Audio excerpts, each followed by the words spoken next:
बिस्मिल्लाहिर्रहमानिर्रहीम।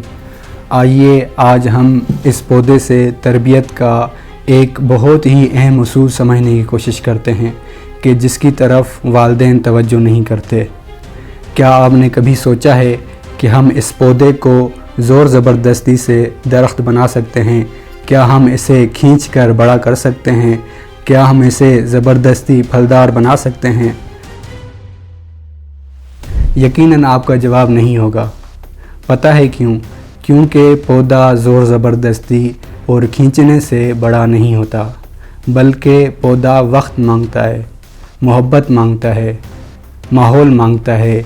इसे मिट्टी, हवा, पानी और बहुत सारी ज़रूरी चीज़ें चाहिए होती हैं ताकि वो परवान चढ़ सके। याद रखिएगा, हमारे बच्चे भी इन पौधों की तरह हैं।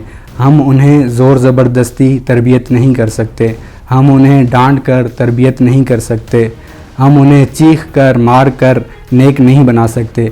अगर हम चाहते हैं कि अपने बच्चों को तरबियत करें तो ज़रूरी है कि हम उनके लिए एक ऐसा माहौल फराहम करें जिसमें रह कर वो परवान चढ़ सकें। बच्चा भी एक नाजुक पौधे की तरह होता है। अगर आप उसकी रोज़ाना ज़रूरियात को पूरा करें, आराम से तरबियत करें, तो वो ख़ुद उगेगा, ख़ुद बढ़ेगा और ख़ुद परवान चढ़ेगा और एक दिन दरख्त में तब्दील हो जाएगा।